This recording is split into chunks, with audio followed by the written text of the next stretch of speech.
कई जन्मों तक साधन करने से जो उपलब्धि नहीं होगी, कई जन्मों तक, वह उपलब्धि एक ही जन्म में, अत्यल्प समय में जिस निष्ठा से सेवा करनी चाहिए उस निष्ठा से सेवा करो, वो एक ही जन्म में प्राप्त हो जाएगा।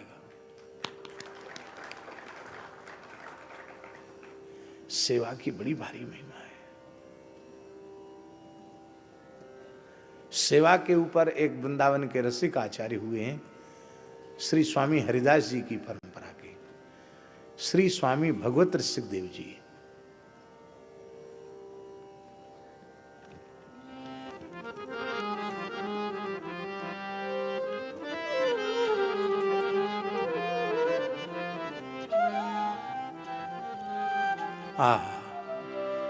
श्री स्वामी भगवत रसिक देव जी महाराज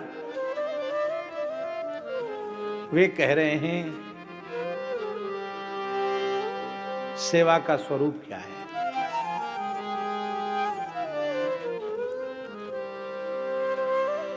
रुचि ले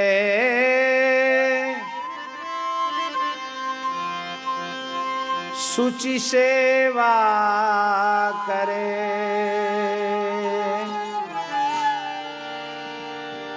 सेवक कहिए सोए।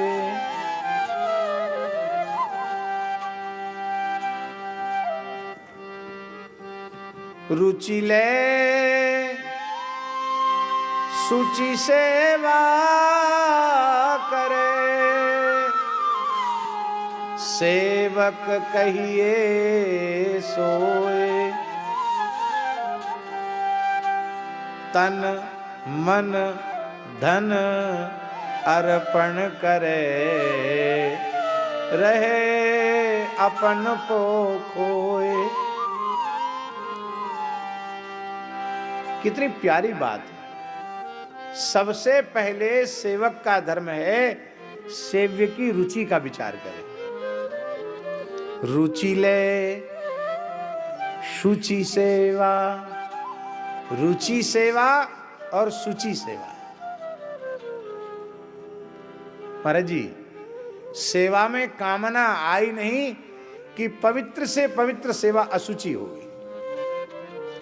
सेवा का फल सेवा, कोई कामना नहीं, न भोग की न मोक्ष की, सेवा।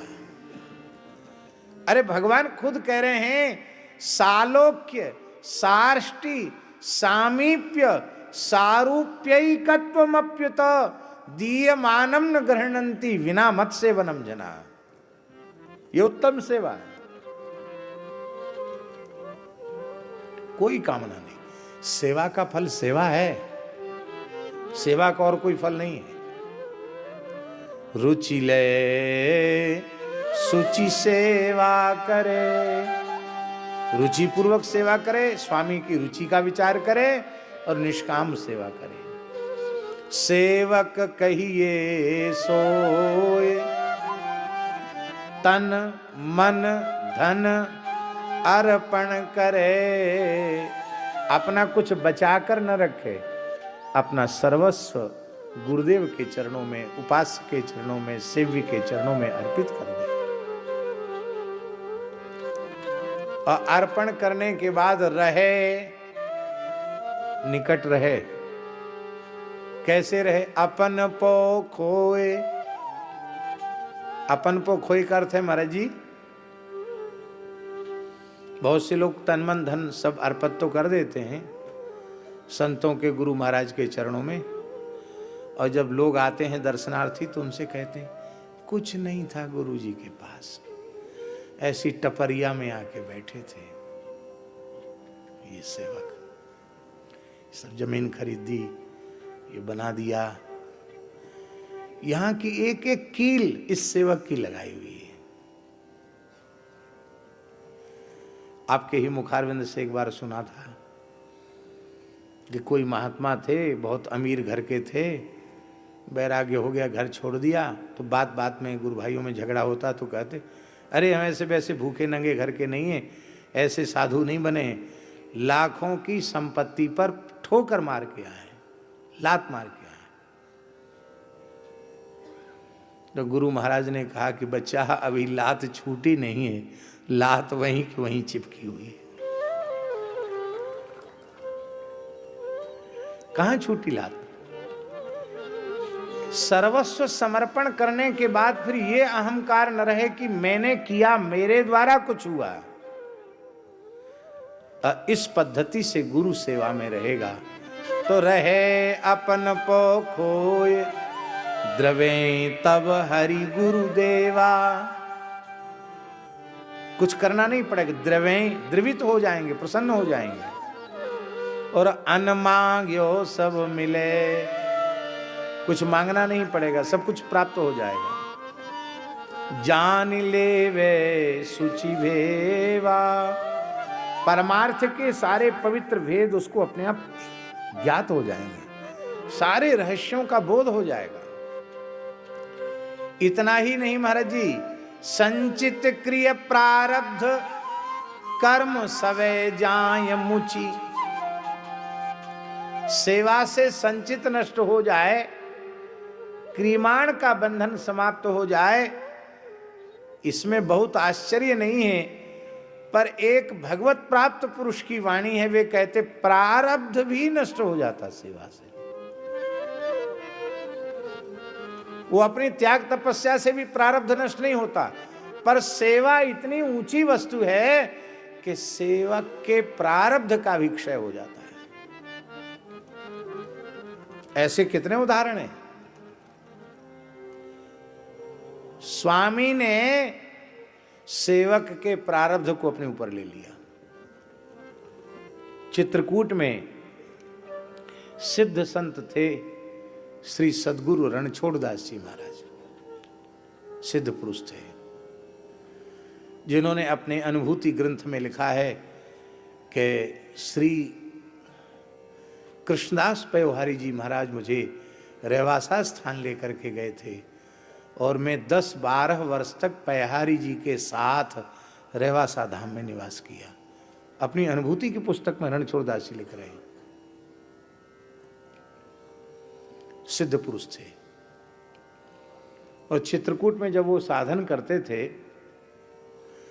तो केवल एक ही शिष्य था उनकी सेवा में, विलक्षण शिष्य था। ऐसा समझो जैसे काया की छाया। तो महाराज कठोर साधन करते थे। प्रारब्ध तो प्रारब्ध है।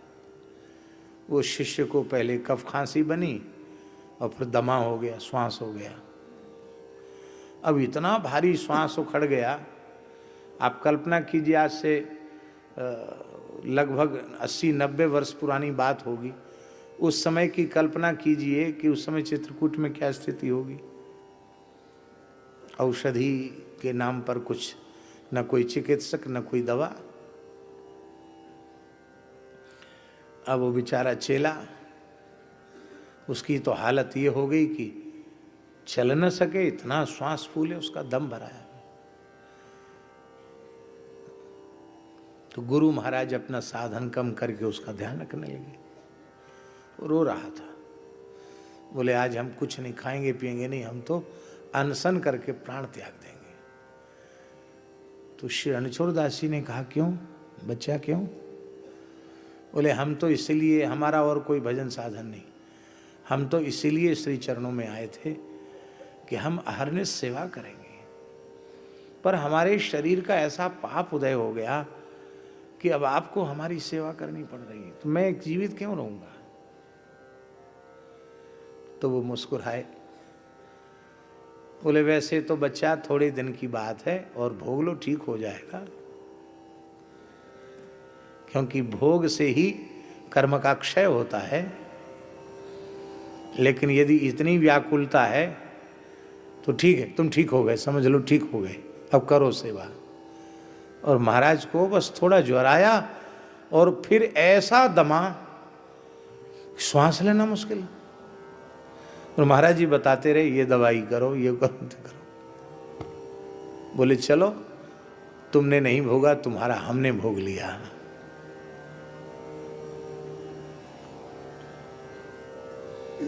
चलो ये बात तो पुरानी है।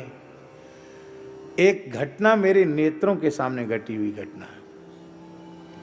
खाक चौक में पूज्य गुरुदेव पहाड़ी बाबा, जिनका हम पावन स्मरण अनेक प्रसंगों में करते हैं, बड़ी अद्भुत रहनी थी उनकी।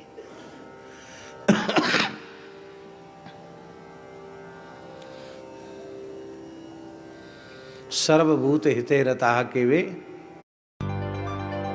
पापा, मैग्नीफाइंग ग्लासेस डिटेक्टिव के लिए होते हैं, आपके लिए नहीं। बेटा, इन आंखों से अब बारीक अक्षर पढ़े नहीं जाते। सर्वभूत हिते रताः के वे मानव प्रतीक ही थे।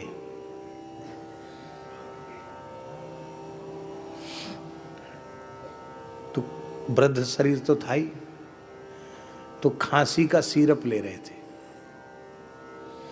उसी समय बंदर खांसा, नीम के ऊपर बैठा हुआ बंदर खांसा। अच्छा बच्चा, तुमको भी खांसी हो गई, जुकाम हो गए? अरे छींक भी आ गई, छींक जुकाम भी हो गए। हाँ बच्चा, बहुत बढ़िया दवाई है, गीता डॉक्टरनी दे के गई है। अरे बच्चा, बहुत बढ़िया दवाई है। बंदर आया, पेड़ से उतर के पास बैठ गया। दवाई चाटोगे? बंदर कहता तो अच्छा, तबीयत ठीक है? आंखों देखी घटना महाराज जी। तो बंदर ने हाथ ऐसे बढ़ा दिया, महाराज जी ने ऐसी कलाई पकड़ी। अरे राम राम राम, ओहो, हे भगवान, हे भगवान, हे गोविंद, हे गोपाल, अरे राम राम राम, इसको तो बहुत तेज बुखार है। अरे राम राम, इसको तो बहुत तेज बुखार है। ओहो हो, बहुत तेज बुखार है। इस बेचारे को कौन दवाई देगा? इसका कौन इलाज करेगा? ले बच्चा, बुखार की दवा तो मेरे पास नहीं है, खांसी की दवा है। ए मुंह खोल। बच्चे बंदर ने मुंह खोल दिया तो उंगली से जीभ पर खांसी की दवाई चटाई। तांबे की एक लुटिया रहती थी, उससे अपने हाथ धो लिए और थोड़ी देर में कांपने लग गए। बोले बच्चा, हमको भीतर ले चलो, कोठरी में ले चलो। कंबल ओढ़ लिया, भीतर गए। तेज बुखार, केवल 10 मिनट में तेज बुखार।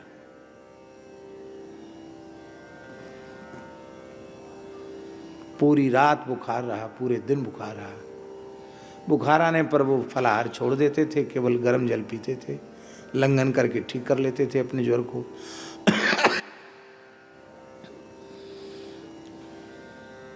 बाद में बोले, हमसे बोले देखो, बंदर की खांसी तो दवाई खाने से ठीक हो गई और बुखार हमने भोग लिया, बंटवारा कर लिया और हमारा भी बुखार उतर गया, बंदर भी ठीक हो गया। अब सोचो, बंदर से उनका कौन सा स्वार्थ था और बंदर भला किसकी क्या सेवा करने वाला है। आज सवेरे सवेरे महाराज जी 5 बजे, 5 साढ़े 5 बजे हजारों गलगलिया चिड़िया आती, उनके दरवाजे पर पंजा और चोंच से प्रहार करने लग जाती, चीची चीची करने लग जाती। तो जैसे ही गेट अपना खोलते, कक्ष का द्वार खोलते, सैकड़ों हजारों चिड़िया भीतर, कोई गोद में बैठी, कोई यहाँ बैठी, कोई जटाओं पर बैठी, और सबको नमकीन खिलाते थे महाराज जी अपने हाथ से। तो बढ़िया गाय के घी का नमकीन प्राय तेल में ही लोग करते हैं। महाराज जी की लीला, वो उमंग नाम का बढ़िया कंपनी का घी आता था, उस घी में नमकीन बनाते थे। तो एक दिन तेल में बना दिया, तो जैसे ही डिब्बा खोल के नमकीन बिखेरा, चिड़िया नाराज हो गई, नहीं खाया उन्होंने नमकीन। हमारा नाम लेके बोला, अमुकदास, हमारा जी, देखो बच्चा, साधु की जबान नहीं बिगड़ती है, ये पक्षी हैं, इनकी जबान बिगड़ गई। नाराज होके चली गई, कहती हैं कि घी का माल खाएंगी, तेल का नहीं। राम राम राम राम, बेचारी इतनी आई थी, इनकी आज भिक्षा नहीं हुई। आंख में आंसू आ गया। बोले जा बुला के लाओ। अब मैं कैसे बुलाऊं चिड़ियों को? जा बुला के लाओ, महाराज बुला रहे हैं। हमने कहा आओ आओ चिड़िया, महाराज जी बुला रहे हैं। फिर चिड़िया आ गई। तो एक डिब्बा भर के किशमिश रखे थे, अच्छा माल खिलाते हैं, लो किशमिश खाओ, किशमिश खाओ, किशमिश फैला दिया, किशमिश खाई।